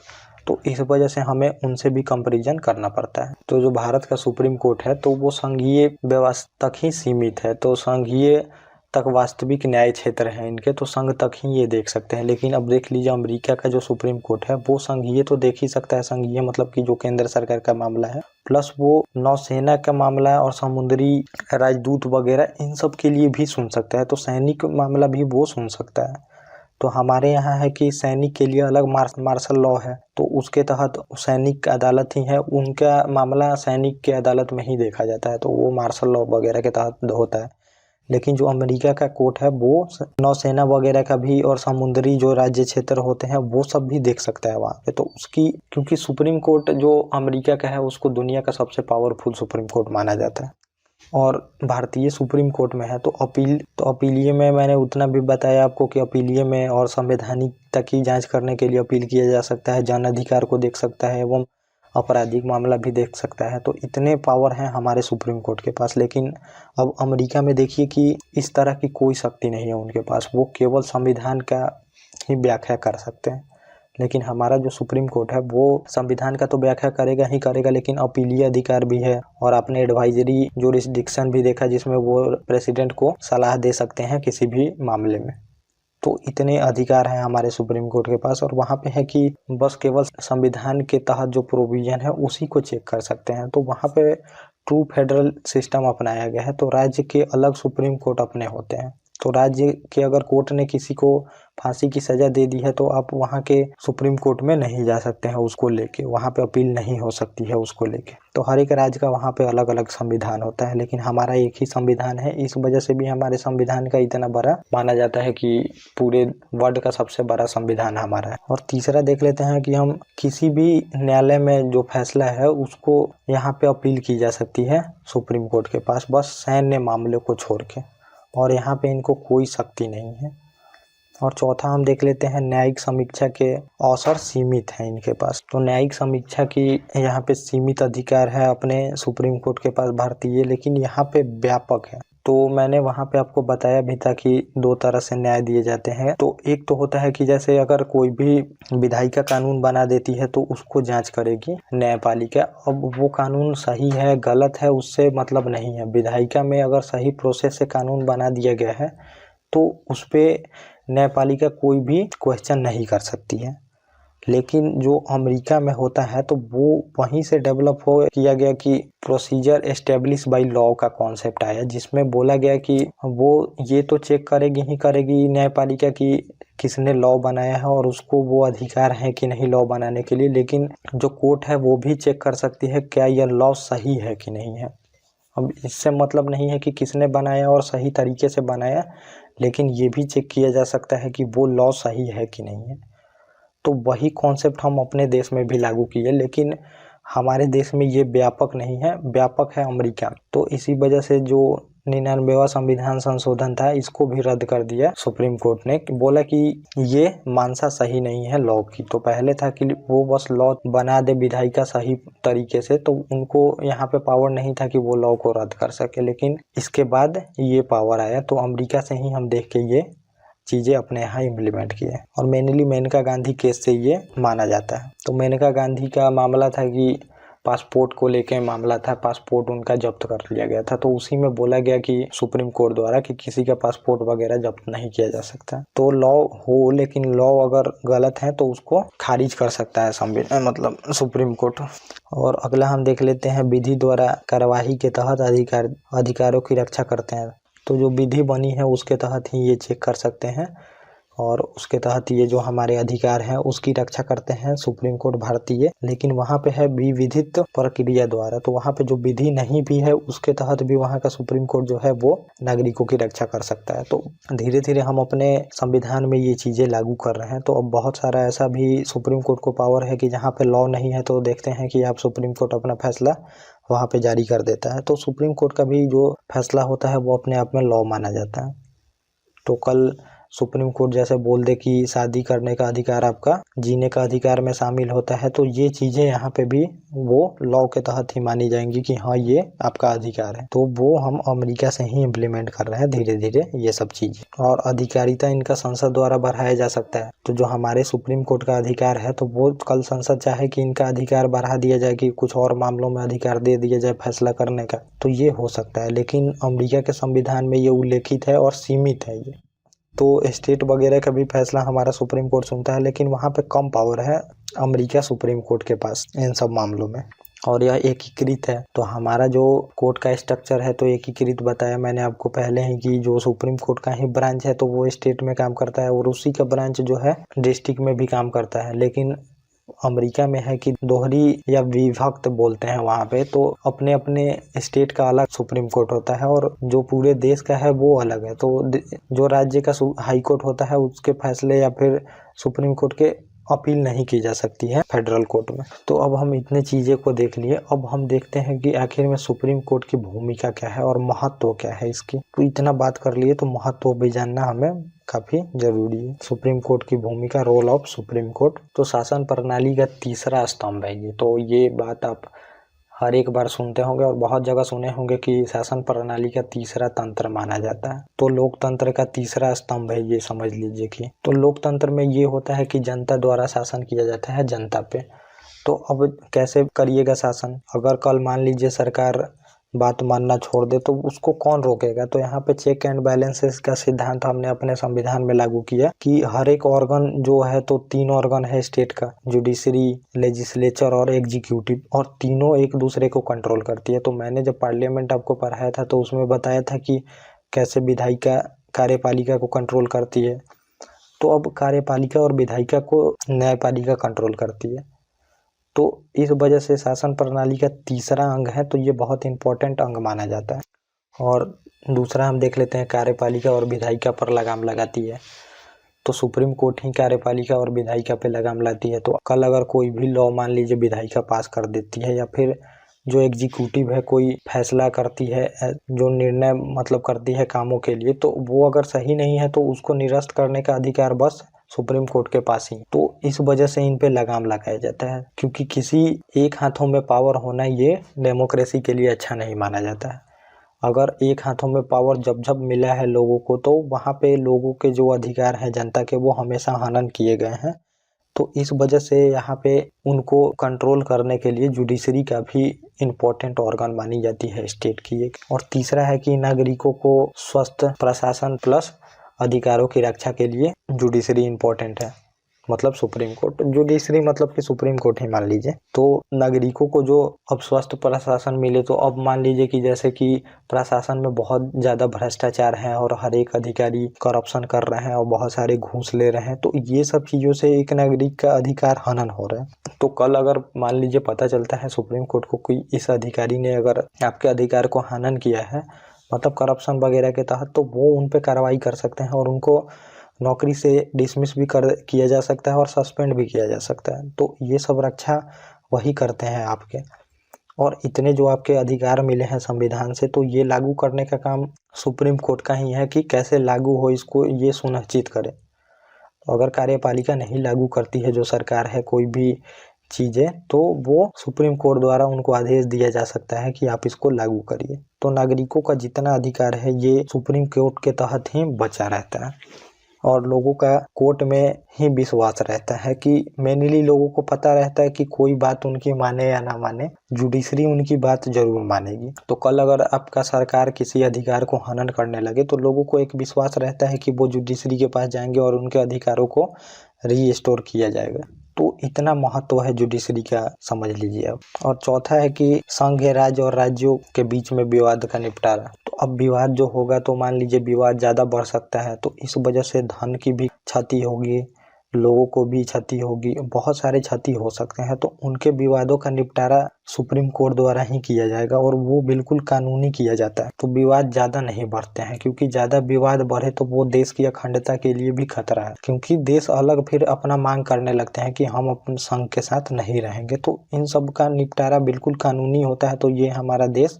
यूनाइट रह पाता है। तो ये भी भूमिका है सुप्रीम कोर्ट की। और प्रशासन में अतिक्रमण की मूल्यांकन में भी महत्वपूर्ण है। तो कोई जो प्रशासन है आपके साथ भेदभाव कर रही है, कल आप गए, मान लीजिए कि पुलिस थाने में कोई रिपोर्ट लिखवाने, आपके साथ कुछ हुआ है, तो अगर वो प्रशासन नहीं लिख रही है, तो उन पे आप जाके केस कर सकते हैं। केस मतलब पिटीशन फाइल कर सकते हैं सुप्रीम कोर्ट में, और सुप्रीम कोर्ट वहाँ पे रीट जारी कर सकती है उनके प्रति, और उनको बात मानना ही होगा। आपका केस जो है और आपके साथ जो भी हुई है उसकी जांच करनी ही होगी। तो ये सब अधिकार जो आपके हैं उसकी रक्षा सुप्रीम कोर्ट ही करती है, और मतलब न्यायपालिका ही करती है। तो अब ये जो मैं आपको सुप्रीम कोर्ट में भूमिका में लिखवा रहा हूँ, तो अब हाई कोर्ट के लिए मैं अलग नहीं लिखवाऊंगा। ये जितने पॉइंट है आप हाई कोर्ट में भी लिख सकते हैं, चाहे जुडिशरी के कोई भी महत्व में आए, तो ये पॉइंट आपको वहाँ पे लिखना है। और संवैधानिक मामलों में राष्ट्रपति को परामर्श दे सकते हैं। तो जितने भी संवैधानिक मामले हैं, राष्ट्रपति को लग रहा है कि उसमें उनको डाउट है कि ये हो सकता है कि नहीं हो सकता, तो इसमें सुप्रीम कोर्ट ही उनको परामर्श मतलब एडवाइस दे सकते हैं कि ऐसे करिएगा तो ये संविधान के तहत सही होगा, तो वो करेंगे इसमें। और सातवां है संविधान की रक्षा। तो ये सबसे इम्पोर्टेंट काम माना जाता है कि संविधान की रक्षा ही नहीं होगी तो फिर ये देश कैसे चलेगा। और जितने अधिकार हैं तो वो आपको संविधान के तहत ही मिले हैं, तो ये इम्पोर्टेंट हो जाता है देश चलाने के लिए। तो ये कि संविधान का रक्षक कौन है, तो ये सुप्रीम कोर्ट ही है, मतलब जुडिशरी ही है संविधान का रक्षक भी। तो इतने इम्पोर्टेंट महत्व हैं इनके, आप इतने चीज देख लिए। और ये देखिए पॉइंट 4 जो है, संघ राज्य राज्यों का मामला में अंतिम निर्णय इनका होता है। तो राज्य और राज्यों के बीच जो विवाद होगा और राज्य और संघ के बीच जो विवाद होगा, उसमें सुप्रीम कोर्ट का अंतिम निर्णय माना जाता है। जो ये फैसला दे दिए यही अंतिम माना जाता है, वही लागू करना है। और मतलब ये संविधान के संरक्षण का पॉइंट मैं आपको बता रहा हूँ। तो ये ABCD करके लिखा गया है, मतलब कैसे कैसे ये संविधान का संरक्षण करते हैं। और संविधान में जितने भी शब्द हैं उसको स्पष्ट करना इन्हीं का कार्य है। तो अब धर्मनिरपेक्ष है, सेकुलर शब्द है, रिपब्लिक शब्द है, तो ये सब जो शब्द हैं इनको स्पष्ट जो उल्लेख करेंगे तो ये सुप्रीम कोर्ट का ही काम है कि हमारा सेकुलर है तो कैसा है, हम रिपब्लिक हैं तो किस टाइप के रिपब्लिक हैं। तो ये सब चीज़ें अब रिपब्लिक लिख के छोड़ दी गई है, ये नहीं बताई गई है कि क्या है कैसे है। तो ये जो स्पष्ट करेंगे ये सुप्रीम कोर्ट द्वारा ही किया जा सकता है। और संविधान के सभी अंग और उनकी शक्तियों का निर्धारण यही करते हैं। तो अब संविधान में बहुत सारे ऑर्गन हैं जो सुप्रीम कोर्ट, तो ये जुडिशरी में आती है, कार्यपालिका है तो सरकार जिसे हम उसे कार्यपालिका बोलते हैं, लेजिस्लेचर है संसद को। तो अब इनकी क्या शक्तियां हैं, कौन किस क्षेत्र में काम कर सकता है, इनके भी निर्धारण का पावर इन्हीं के पास है। और D नंबर इसमें है कार्यपालिका, और जो विधायिका है उस पर निगरानी रखते हैं, नियंत्रण रखते हैं और उनको काम करने के लिए बाध्य भी करते हैं। तो अगर किसी क्षेत्र में लॉ वगैरह पास नहीं किए जा रहे हैं और अगर उसकी ज़रूरत है तो वहाँ पे विधायिका और कार्यपालिका को सुप्रीम कोर्ट द्वारा फटकार लगाया जाता है कि आप लॉ क्यों नहीं पास कर रहे हैं। चाहे अगर कोई लॉ पास कर दिए, अगर वो संविधान के तहत नहीं है तो उसकी भी निगरानी कोर्ट ही करते हैं और बाद में उसकी चेक और जांच होती है। और जांच में अगर वो गलत है, संविधान के तहत नहीं है, तो उसको निरस्त कर दिया जाता है। तो इतने महत्व हैं सुप्रीम कोर्ट के, मतलब जुडिशरी के। तो इतने महत्व देख लिए, तो अब ये महत्व है तो अब इनको लागू कैसे किया जाएगा, इसके लिए अब हम देखते हैं कि महत्व तो देख लिए, तो अब इतने फैसले ये दे पाएंगे कैसे। तो फैसला इतना ये तभी दे सकते हैं जब ये इंडिपेंडेंस जुडिशरी हो, मतलब कि इनके कार्य में कोई हस्तक्षेप ना हो और इनको कोई डर ना हो किसी से काम करने में, तभी जाके ये इतने कार्य हमारे लिए कर सकते हैं। तो अब जो संविधान बनाने वाले कॉन्स्टिट्यूशन मेकर हमारे जो थे, तो उन्हें पता था कि जुडिशरी कैसे इतने फैसले दे सकती है, तो इसके लिए इसको इंडिपेंडेंट मतलब स्वतंत्र बनाने की जरूरत है कि इसके कार्य में कोई भी हस्तक्षेप ना करे। क्योंकि मान लीजिए अधिकतर फैसला इनको कार्यपालिका के विरुद्ध ही देना पड़ता है। अगर कार्यपालिका इनको कहीं से कंट्रोल करती है तो ये उन्हीं के प्रति कैसे फैसला दे सकते हैं। इस वजह से किया गया कि इनको स्वतंत्र रखने के लिए कोई प्रोविजन भी किया गया है ताकि इनके काम करने में कोई बाधा ना आ सके। तो ये अब हम देख लेते हैं सुप्रीम कोर्ट की जो स्वतंत्रता है, इंडिपेंडेंस ऑफ सुप्रीम कोर्ट, और may writ in high court also. तो ये जो पॉइंट है, तो ये हाई कोर्ट में की इंडिपेंडेंस में आएगी, तो ये ही प्रोविजन आपको लिखना है, ये नहीं है कि हाई कोर्ट के लिए मैं अलग से बताऊंगा। तो अब हम देख लेते हैं इनकी, तो कार्य अवधि की सुरक्षा है। तो अब ये प्रोविजन जो है इंडिपेंडेंट रहने के लिए, ये इतने प्रोविजन मैं आपको बताऊंगा। तो जो कार्य अवधि है इसकी सुरक्षा दी गई है इनको, तो 65 वर्ष तक पद पर बना रहेगा। तो जो सुप्रीम कोर्ट के जज होते हैं वो 65 वर्ष तक अपने पद पे बने रहेंगे, और हटाना भी होगा तो बहुत प्रक्रिया कठिन है। 65 वर्ष से पहले तो आप इनको हटा नहीं सकते, और जो अगर हटाना भी चाहें आप तो रिमूवल जो प्रोसेस मैंने आपको बताया था ऊपर, तो उतने मुश्किल है रिमूवल प्रोसेस। तो 2/3 की बहुमत चाहती है इनको हटाने के लिए, एब्सोल्यूट मेजॉरिटी जिसे हम बोलते हैं, तो वो बहुमत चाहिए इनको हटाने के लिए, जो कि पाना बहुत ही कठिन होता है। तो इनके पद को इतना सुरक्षित बनाया गया है कि अगर मान लीजिए ये फैसला कोई देते हैं कार्यपालिका के विरुद्ध, तो ऐसा नहीं है कि इनको इजी वे में उस जज को ही हटा दिया जाए। तो जज को हटाने का यहाँ पे प्रोसेस बहुत ही मुश्किल। और दूसरा है कि किसी भी न्यायाधीश के वेतन आदि में कमी नहीं कर सकते, आर्टिकल 125 में लिखा गया है। तो जो भी वेतन, सैलरी, अलाउंसेस वगैरह होते हैं उनमें आप कोई कमी नहीं कर सकते पद पे रहते हुए। तो मेनली यहाँ पे इकोनॉमिकली इंडिपेंडेंट इनको बनाया गया है कि पैसा से ही सारी चीज़ें रिलेटेड होती हैं, तो पैसा इनको कम करके इनको परेशान ना किया जाए। इस वजह से इनके जो सैलरी होते हैं ये चार्ज एक्सपेंडिचर में आते हैं। तो जब मैंने आपको बजट पढ़ाया था तो उसमें बताया था चार्ज एक्सपेंडिचर के बारे में कि संसद उस पर बहस तो कर सकती है लेकिन वोटिंग नहीं हो सकती। तो बहुत सारे चार्ज एक्सपेंडिचर थे, तो लोन वगैरह भी चार्ज एक्सपेंडिचर होते हैं, और जो भी इम्पोर्टेंट जो पद हैं उसको चार्ज एक्सपेंडिचर बनाया गया है। संसद उसमें कमी नहीं कर सकती सैलरी वगैरह में। और पद युक्त होने के बाद लाभ का पद नहीं ले सकते और वकालत भी नहीं कर सकते ये। तो सुप्रीम कोर्ट के जो जज होते हैं वो वकालत भी नहीं कर सकते हैं रिटायरमेंट के बाद, और इनको कोई लाभ का भी पद लेने पे मनाही की गई है। लेकिन ये आप समझ लीजिए कि चुनाव लड़ सकते हैं। जो सुप्रीम कोर्ट के जज होते हैं अगर वो रिटायर होते हैं तो चुनाव लड़ सकते हैं। तो आपने बहुत सारे जज को देखा भी होगा कि वो चुनाव लड़ के आते हैं। और चौथा है इसमें इंडिपेंडेंट के लिए, इनके पद के लिए ऊंची योग्यता की जरूरत है राजनीतिक प्रभाव से मुक्त करने के लिए। तो ऐसा नहीं है कि इन पे कोई राजनीतिक आदमी को इनके मतलब जुडिशरी के पद पे बैठाया जा सकता है। तो इसमें ऊंची योग्यता रखी गई है। 5 साल आप या हाई कोर्ट के जज रह चुके हो या फिर 10 साल से वकालत करते आ रहे हो हाई कोर्ट में, तब जाके आप सुप्रीम कोर्ट के जज बन सकते हैं। तो अब राजनीति जो आदमी होगा, राजनीतिक आदमी, वो इतना पढ़ा लिखा नहीं होता है। और जो राजनीतिक आदमी होगा वो पहले किसी हाई कोर्ट में जाके नहीं 5 साल जज रहेगा, 10 साल वकालत करेगा, तब जाके यहाँ पे आएगा वो कार्यपालिका की मदद के लिए या फिर करप्शन वगैरह करने के लिए। तो ये सब इंडिपेंडेंट बनाने के लिए इनके पद को प्रोविज़न दिया गया है। और संसद सुप्रीम कोर्ट की शक्ति तो बढ़ा सकती है लेकिन कम नहीं कर सकती है।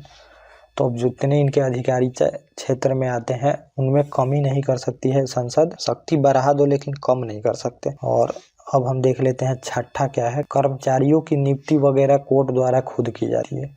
तो अब जो सुप्रीम कोर्ट के जितने भी कर्मचारी वगैरह होते हैं तो उसमें कोई और उनको नियुक्त नहीं करता है। उनको नियुक्त करने का अधिकार सुप्रीम कोर्ट को ही है कि अपने किस टाइप के कर्मचारी रखना चाहते हैं और कौन सा नियम वो बनाना चाहते हैं कोर्ट को चलाने के लिए। तो ये सब सारी चीज़ें उनको दी गई है, वो अपने मर्जी से कर सकते हैं। तो वहाँ पे कर्मचारियों को भी नियुक्त नहीं कर सकते कि वो प्रभावित कर सके किसी फैसले को या फिर कुछ घूस घूस लेके। तो ये सब चीज़ें बनाई गई हैं इंडिपेंडेंट जुडिशरी के लिए। और 7वां पॉइंट हम इसमें देख लेते हैं, न्यायालय की अवमानना। तो कंटेम्प्ट ऑफ कोर्ट भी लग जाता है अगर आप, ये भी पद को इंडिपेंडेंट रखने के लिए ही ये प्रोविज़न है कंटेम्प्ट ऑफ कोर्ट का। तो आप देखते हैं भी होंगे कि जो जितने भी नेता वगैरह होते हैं वो कुछ भी बोलते हैं लेकिन सबके मुंह से आप एक ही बात सुनते हैं कि हम न्यायपालिका के फैसले का स्वागत करते हैं या फिर हम न्यायपालिका पे भरोसा करते हैं। तो वो इस वजह से नहीं बोलते हैं कि वो न्यायपालिका की इज्जत करते हैं, उन्हें डर है कि कहीं न्यायपालिका द्वारा कंटेम्प्ट ऑफ कोर्ट ना लग जाए वहाँ पे।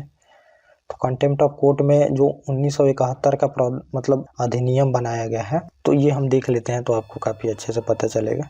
और संवैधानिक प्रावधान है तो ये कंटेम्प्ट ऑफ कोर्ट जो है आर्टिकल 129 के तहत सुप्रीम कोर्ट के पास है और आर्टिकल 215 के तहत हाई कोर्ट भी कंटेम्प्ट ऑफ कोर्ट लगा देती है। जज साहब पे भी लग सकता है। तो ये मत समझिए कि कंटेम्प्ट ऑफ कोर्ट किसी नागरिक पे ही लग सकता है या फिर जो अधिकारी हैं उन पे। जो कोर्ट के जज होते हैं उन पे भी कंटेम्प्ट ऑफ कोर्ट लग सकता है, क्योंकि इसका जो प्रोविजन किया गया है न्याय के लिए किया गया है, न्यायाधीशों के लिए नहीं किया गया है। तो अगर न्यायाधीश अपने लिए चाहे तो कि किसी से मान लीजिए उनको पर्सनल मतभेद हो तो वो यूज तो करेंगे, लेकिन उसके बाद उन पे भी कंटेम्प्ट ऑफ कोर्ट लग जाएगा अगर वो गलत साबित होता है। तो अब मैं आपको बता देता हूँ कि कंटेम्प्ट ऑफ कोर्ट 1971 का कानून बनाया गया है। तो जो भी कॉन्स्टिट्यूशन में मैंने बताया भी कि जो प्रोविज़न होता है उसके लिए कानून बनाना पड़ता है। तो कंटेम्प्ट ऑफ कोर्ट 1971 है, तो उसमें सिविल कंटेम्प्ट है और क्रिमिनल कंटेम्प्ट है। तो अब सिविल अवमानना है, सिविल कंटेम्प्ट। तो उसमें अगर आप मान लीजिए कि जो सुप्रीम कोर्ट के निर्णय है या फिर हाई कोर्ट के जो वो हुक्म देते हैं, निर्देश देते हैं या रिट देते हैं, तो अगर उसको नहीं माना जाता है तो उसे सिविल कंटेम्प्ट में माना जाता है। तो अगर आप कोई भी सुप्रीम कोर्ट मान लीजिए फैसला देता है या फिर हुक्म देता है, निर्णय देता है, तो या फिर रिट जारी करता है जिसके प्रति, अगर वो नहीं मानते हैं तो उसमें सिविल कंटेम्प्ट लग सकता है उन पे। तो इसी वजह से सुप्रीम कोर्ट के फैसले को इतना जल्दी लागू किया जाता है कि अगर लागू आप नहीं कर रहे हैं तो उसके बाद कंटेम्प्ट जारी हो जाएगा। और क्रिमिनल कंटेम्प्ट में आता है कि मैटर का प्रकाशन आप कैसे कर रहे हैं, शब्द कैसे बोल रहे हैं, बोल को कैसे लिख रहे हैं, मतलब कोर्ट को बदनाम करने का जो भी कार्य होगा या फिर कोर्ट के जो भी काम है उसमें अगर हस्तक्षेप आप कर रहे हैं, किसी जज को मान लीजिए कि न्यायालय में जाने से रोक दे रहे हैं और किसी जज के बारे में गलत सलत शब्द बोल रहे हैं, कुछ मान लीजिए न्यूज़पेपर में कुछ गलत लिख दे रहे हैं सुप्रीम कोर्ट के बारे में, तो इसमें contempt of court, criminal contempt of court लग सकता है इसमें। तो फैसले आदि की आलोचना आप कर सकते हैं। ऐसा नहीं है कि सुप्रीम कोर्ट कोई फैसला दे सकता है तो उसमें आप ये नहीं बोल सकते कि नहीं ऐसा नहीं, ऐसा फैसला हो सकता था। लेकिन जो कोर्ट है उसको बदनामी वगैरह करने का काम नहीं कर सकते हैं, ये आप ध्यान में रखिएगा। और इसके लिए जो कंटेम्प्ट ऑफ कोर्ट लगता है तो 6 महीने की सजा भी हो सकती है और 2000 का फाइन भी लग सकता है। तो इसी 6 महीने के सजा से बचने के लिए लोग जो भी नेता वगैरह हैं तो वो जुडिशरी पे कोई भी टिप्पणी नहीं करते हैं, मतलब कमेंट नहीं करते। और 8वां नंबर आप देख लीजिए कि नियुक्ति, तो आर्टिकल 124 में दी गई है सुप्रीम कोर्ट के नियुक्ति के बारे में और 217 में दी गई है हाई कोर्ट के नियुक्ति के बारे में। तो नियुक्ति भी ज़रूरत है इंडिपेंडेंस ऑफ जुडिशरी के लिए। तो अब हम नियुक्ति के बारे में देखेंगे। तो इसमें ही अब मैं आपको बताऊंगा कि जो 3 केस हुए थे इसके बारे में। तो अब नियुक्ति का क्या प्रोविजन था ये हम देख लेते हैं। अपॉइंटमेंट का सुप्रीम कोर्ट और हाई कोर्ट के जज का, ये आर्टिकल मैंने आपको बता दिया कि अपॉइंटमेंट कैसे होती है। तो हाई कोर्ट जज की जो अपॉइंटमेंट है वो आर्टिकल 217 में दिया गया है। तो अब देखिए इसमें प्रोविजन क्या था और क्या है अब ये हम देखेंगे। तो सभी न्यायाधीशों की नियुक्ति राष्ट्रपति द्वारा की जाती है। तो राष्ट्रपति आपको पता है कि कोई भी काम अपने मन से नहीं करता।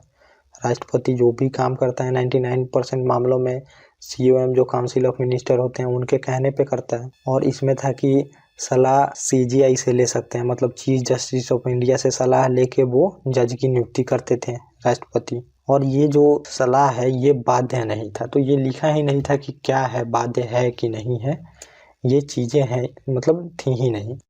तो इसी को लेके पूछा गया कि मान लीजिए जुडिशरी कैसे इंडिपेंडेंट रहेगी। अब तो यहाँ पे कार्यपालिका का इंटरफेयर हो रहा है। अगर नियुक्ति कार्यपालिका द्वारा हो रही है तो लोग कैसे मान सकते हैं कि कार्यपालिका के विरुद्ध न्यायपालिका फैसला दे सकती है। और एक यहाँ पे ये भी है कि कार्यपालिका को न्यायपालिका से अलग करने का प्रोविजन भी है। तो हमारे आर्टिकल में जो DPSP है उसमें लिखा गया है आर्टिकल 50 में, आर्टिकल 50 में कि कार्यपालिका और न्यायपालिका को अलग करना है। तो DPSP जो होता है वो सरकार को आदेश होता है। तो अब यहाँ पे तो DPSP बोल रही है कि कार्यपालिका और न्यायपालिका को अलग करो, और यहाँ पे प्रोविजन आप देख रहे हैं कि राष्ट्रपति न्यायाधीशों की नियुक्ति कर रहे हैं। तो यहाँ पे इंडिपेंडेंस ऑफ जुडिशरी खत्म होने का प्रोविजन दिख रहा है। और जो मैंने आपको इतने सारे अधिकार बताए ऊपर, इनके लिए जरूरी है कि इंडिपेंडेंस ऑफ जुडिशरी होनी चाहिए। तो अपॉइंटमेंट कार्यपालिका द्वारा नहीं होनी चाहिए इसमें। और शक्ति पृथक्करण के सिद्धांत के भी यह खिलाफ है। तो शक्ति पृथक्करण यही सिद्धांत दिया गया था कि जुडिशरी और एग्जीक्यूटिव और लेजिस्लेचर तीनों अलग अलग हैं। तो अब यहाँ पे आप देख रहे हैं कि जुडिशरी में इंटरफेयर हो रहा है कार्यपालिका का। और अब मैं बता दूं कि हुआ क्या मुद्दा कि कॉलेजियम सिस्टम आया। तो ये मैं आपको कॉलेजियम सिस्टम का बैकग्राउंड बता रहा था। अब मैं आपको कॉलेजियम सिस्टम के पास ले चलूंगा धीरे धीरे कि कैसे कैसे हुआ। और अपॉइंटमेंट से इनका अधिकार ले लिया गया राष्ट्रपति का। अब अपॉइंटमेंट कॉलेजियम द्वारा होता है सुप्रीम कोर्ट और हाई कोर्ट जज का। तो पहला हुआ कि केशवानंद भारती जो केस हुआ था, तो मैंने आपको बताया भी था जब हम फंडामेंटल राइट पढ़ रहे थे कि संसद और जुडिशरी में लड़ाई बहुत दिन तक चली है। तो केशवानंद भारती का जो फैसला था उसके उन्होंने जब फैसला सुनाया और बेसिक स्ट्रक्चर का जो कॉन्सेप्ट दिया गया तो उसमें पार्लियामेंट से अपने पाले में पूरा गेम ले ली थी जुडिशरी। तो उसके एक दिन बाद रिजल्ट के CJI जो होने वाले थे रिटायर, और यह परंपरा थी कि जो उसके नीचे के CJI होते हैं, तो मान लीजिए 1 नंबर के हो गए, 2 नंबर, 3 नंबर, 4 नंबर जो जज होते हैं, तो ये एक कन्वेंशन था कि उसके बाद के जो जज थे उनको CJI बना दिया जाता था। तो जो नेक्स्ट सीनियर जज होते थे उनको CJI बना दिया जाता था। ऐसा कन्वेंशन चलते आ रहा था। लेकिन हुआ क्या कि 4 न्यायाधीशों को छोड़ के न्यायाधीश जो थे AN रे, उनको न्यायाधीश बना दिया गया। तो 3 न्यायाधीश थे उनको छोड़ दिया गया जो सीनियर मोस्ट थे, और उससे नीचे के जो चौथे नंबर के सीनियर मोस्ट जज थे AN रे, उनको बना दिया गया CJI, chief justice of India. तो अब यहाँ पे सीधे दिख रहा है कि यहाँ पे कार्यपालिका का इंटरफेयर हो रहा है और बहुत ज़्यादा हो रहा है, क्योंकि जो आपका कन्वेंशन चलते आ रहा था उसको तोड़ दिया गया यहाँ पे। और यहाँ पे ये भी बोला गया कि जब जुडिशरी फैसला दी है कार्यपालिका के विरुद्ध तभी ये चीज़ें करी गई। फिर न्यायपालिका पे मतलब बहुत सारे सवाल होने लगे, लोग तरह तरह के बात करने लगे कि अब न्यायपालिका इंडिपेंडेंस है ही नहीं, ये सब चीज़ें होने लगी। तो अब ये डेमोक्रेसी के लिए बहुत ही खतरा है। तो इस वजह से प्रोविज़न हुआ और बहुत सारे सवाल होने लगे। तो हुआ कि इसमें केस फाइल हुआ सुप्रीम कोर्ट के पास। तो इसमें 3 केस आते हैं, उसके तहत हम पढ़ते हैं कि कैसे कैसे हुआ, क्योंकि जुडिशरी पे बहुत सवाल होने लगे। तो पहला केस गया इसमें कि सवाल उठा कि क्या जुडिशरी इंडिपेंडेंस है कि नहीं। ये जुडिशरी से ही पूछा गया कि सर ये ऐसे हो सकता है क्या कि कार्यपालिका किसी को भी नियुक्त कर दे, तो इसमें इंडिपेंडेंस ऑफ जुडिशरी है कहाँ। तो इसलिए फर्स्ट जजेस केस था वो फाइल किया गया यहाँ पे। तो ये केस था एसपी गुप्ता बनाम भारत संघ का मामला, 1982 का ये मामला था। तो इन्होंने सुप्रीम कोर्ट से ही पूछा कि क्या मतलब ये सही है, इससे इंडिपेंडेंस ऑफ जुडिशरी कैसे रहेगी। तो इसमें सुप्रीम कोर्ट ने बोला कि मतलब ये पूछा गया कि इसमें कि जो प्रेसिडेंट का ये नियुक्त करने का अधिकार है न्यायाधीश को, तो क्या यह बाध्यकारी है, और वो मान लीजिए कैसे भी कर सकते हैं, किसी को भी नियुक्त कर सकते हैं पद पे। ये यहाँ पे पूछा गया जुडिशरी से। और ये 7 न्यायाधीशों की बेंच बैठी थी इस फैसले को देखने के लिए, मतलब ये फैसले को देने के लिए कि इस पे सवाल जो पूछा गया था कि क्या कार्यपालिका द्वारा ही किसी भी न्यायाधीश को नियुक्ति की जा सकती है। उसमें जुडिशरी की जो चीफ जस्टिस से सलाह ली जाती है वो उसमें कोई प्रोविजन है कि नहीं, मतलब मानने का या ना मानने का। तो इसमें फैसला आया, पहले फर्स्ट जजेज केस में फैसला आया कि सलाह जो राष्ट्रपति को सीजीआई देते हैं वो प्रेसिडेंट के लिए बाध्यकारी नहीं। तो जो सलाह चीफ जस्टिस ऑफ इंडिया देंगे वो प्रेसिडेंट माने या ना माने ये उनकी मर्जी है। तो यहाँ पे फिर अब जब ये फैसला आया तो यहाँ पे फिर सवाल उठने लगे, तब इंडिपेंडेंस ऑफ जुडिशरी कैसे रह सकती है, तरह तरह के लोग सवाल करने लगे। तो फिर एक केस फाइल हुआ इस पे, जिसे हम बोलते हैं सेकंड जजेस केस, और 1993 में ही हुआ। फर्स्ट जो जज केस है वो हुआ 1982 में, और ये हुआ सेकंड जजेस केस 1993 में। तो इस केस का नाम था, इन्होंने जो फाइल किया था एडवोकेट एसोसिएशन भारत संघ द्वारा, मतलब ये एडवोकेट जो भी वकील लोग हैं उनका एसोसिएशन है दिल्ली में। तो इन लोगों ने फाइल किया सुप्रीम कोर्ट से। तो इसमें पूछा लोग फर्स्ट जजेस केस को चैलेंज करके कि माय लॉर्ड ये कैसे फिर रह सकती है इंडिपेंडेंस ऑफ जुडिशरी, ये सब पूछा गया यहाँ पे सुप्रीम कोर्ट से। तो अब सुप्रीम कोर्ट को ही यह शक्ति है कि वो अपने पिछले जो फैसला देती है उसको भी वो फिर से सुन सकती है और उसको निरस्त भी करके दूसरा फैसला भी दे सकती है उसी फैसले पे। तो ये सुप्रीम कोर्ट के पास ही पावर है। तो यही सवाल पूछा गया कि क्या यह बाध्यकारी नहीं होनी चाहिए, मतलब ये बाध्यकारी होनी चाहिए, ये पूछा गया उसमें। तो अब यहाँ पे सुप्रीम कोर्ट ने बोला कि राष्ट्रपति मानेगा या नहीं मानेगा। तो अब यहाँ पे सुप्रीम कोर्ट ने अपने पिछले जो फैसला था उसको ओवर रूल्ड करके फैसला दिया कि राष्ट्रपति को मानना होगा अब यहाँ पे। और अगर नहीं मानते हैं तो उनको कारण भी बताना होगा कि क्यों नहीं मान रहे हैं। अगर जो रिकमेंडेशन सुप्रीम कोर्ट के चीफ जस्टिस ऑफ इंडिया दिए हैं तो उसको अगर आप नहीं मान रहे हैं तो आपको बतानी पड़ेगी। तो अब यहीं से कॉलेजियम व्यवस्था आती है। इसकी बात हुई कॉलेजियम व्यवस्था की। तो पहले था कि इसमें बस सीजीआई होते थे, फिर सवाल मतलब सीजीआई ही बोल सकते थे। पहले जो व्यवस्था थी उसमें सीजीआई ही बोलेंगे, उसी को नियुक्त करना पड़ेगा। तो अब अकेले सीजीआई भी बोलेंगे तो ये भी एक जुडिशरी अपने आप में ज़्यादा पावरफुल हो जाएगी। तो फिर से सवाल उठने लगे कि न्यायाधीशों अपने मन का कर देंगे, ये सब फैसला जो सवाल उठने लगे कि अब तो न्यायाधीश अपने मन का करेंगे। तो लोग यही है कि अच्छा भी होगा तो उसमें सवाल करेंगे, बुरा भी होगा तो उसमें सवाल करेंगे। तो अब फिर से लोग सवाल करने लगे इसमें कि अब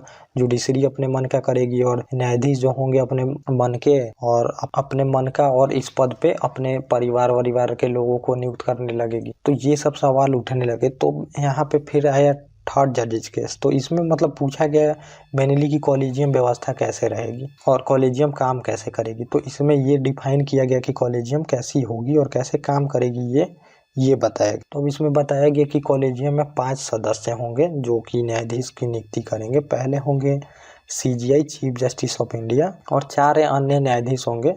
और ये जो 4 अन्य न्यायाधीश होंगे वो विचार अपना लिखित रूप में सभी मिलके 5 मेंबर, तो मतलब ये चारों रिकमेंडेशन करेंगे और सीजीआई ये 5 लोग मिलके लिखित रूप में एक सरकार को रिकमेंडेशन भेजेंगे और सीजीआई चारों की सलाह लेगा, नहीं तो सरकार को मानने के लिए बाध्य नहीं होगा। तो अगर ये चारों जो जज हैं कॉलेजियम के सीजीआई को छोड़ के अगर इसकी सलाह नहीं लेते हैं सीजीआई तो फिर सरकार मानने के लिए बाध्यकारी नहीं है, ये बोला गया इसमें।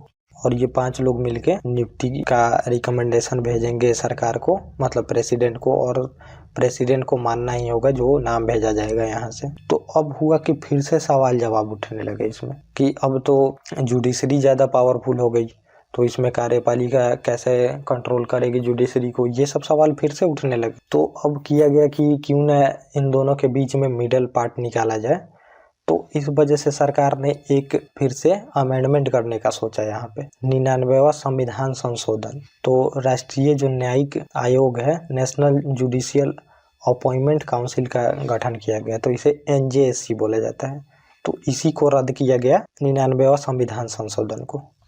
तो अब ये थोड़ा सा आप लोग समझ लीजिए, उसके बाद हम आगे देखेंगे हाई कोर्ट के बारे। तो सरकार ने 99वां संविधान संशोधन मतलब मिडिल पार्ट करके इन्होंने सोचा कि क्यों ना हम बीच का पार्ट अपनाएं, जिसमें कुछ तो कार्यपालिका के पास कंट्रोल होगा जजों की नियुक्ति के लिए, और कुछ जो होगा वो जुडिशरी के पास होगा। और आर्टिकल 124 के तहत सुप्रीम कोर्ट के जज को अपॉइंट किया जाता है, 217 के तहत हाई कोर्ट के जज को। और पहले इसमें आप समझ लीजिए, जो पहले था वो था कि राष्ट्रपति CJI को नियुक्त करते थे। तो अब इसमें कहा गया कि NJSC जो होगा, तो एक ये बॉडी बनाई जाएगी, मतलब आयोग बनाया जाएगा, नेशनल जुडिशियल अपॉइंटमेंट काउंसिल, जो कि जजों की नियुक्ति करेंगे। तो अब इसमें प्रोविजन किया गया कि 6 सदस्य होंगे इसमें, और जिसमें से 3 सदस्य होंगे, उसमें एक CJI होंगे, चीफ जस्टिस ऑफ इंडिया, और 2 अन्य न्यायाधीश होंगे।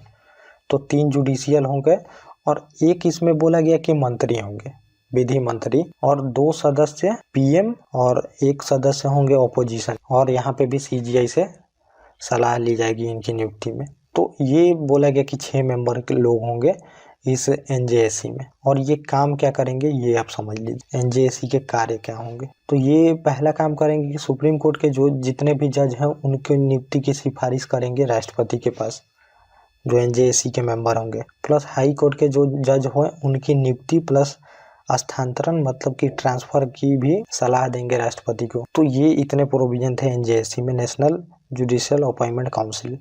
तो ये किया गया 99वां संविधान संशोधन द्वारा, और इसको फिर चैलेंज कर दिया गया सुप्रीम कोर्ट में, और इसको रद्द कर दिया गया सुप्रीम कोर्ट द्वारा पूरी तरह से। और इसमें जो बताया गया क्यों रद्द किया गया, तो इसमें बोला गया कि केशवानंद जो भारतीय केस था उसमें बोला गया था कि आर्टिकल जो 50 है वो संविधान का बेसिक स्ट्रक्चर है, तो आधारभूत संरचना है ये हमारे संविधान की। तो अब इसमें हो रहा है कि एग्जीक्यूटिव आ रही है, तो ये जो 3 मेंबर हैं, एक PM है, और एक अपोजिशन के मेंबर हैं, और एक विधि मंत्री हैं, तो ये लोग एग्जीक्यूटिव के पार्ट हैं। तो एग्जीक्यूटिव फिर से इंटरफेयर कर रही है जुडिशरी में अपॉइंटमेंट में। और आर्टिकल जो 50 है वो संविधान का बेसिक स्ट्रक्चर है, जिसमें बोला गया है न्यायपालिका और कार्यपालिका को अलग करने का। तो इस वजह से न्यायपालिका ने बोला कि ये बेसिक स्ट्रक्चर के खिलाफ है और असंवैधानिक घोषित हो गया यह, और कॉलेजियम प्रणाली फिर से लागू हो गई। तो जो ये मैंने कॉलेजियम प्रणाली आपको बता दिया, यही प्रणाली अभी भी है, ये कॉलेजियम प्रणाली। तो इतना प्रोविजन है सुप्रीम कोर्ट का। तो सुप्रीम कोर्ट के बारे में इससे ज़्यादा चीज़ें नहीं आ सकती हैं। तो बस आप लोग इसको देखें, और इसके बाद हम नेक्स्ट वीडियो में हाई कोर्ट के बारे में देखेंगे, क्योंकि बहुत ही लंबा वीडियो हो जाएगा। इस वजह से मैं जुडिशरी को 2 से 3 पार्ट में लेने का कोशिश करूँगा। Okay guys, thank you.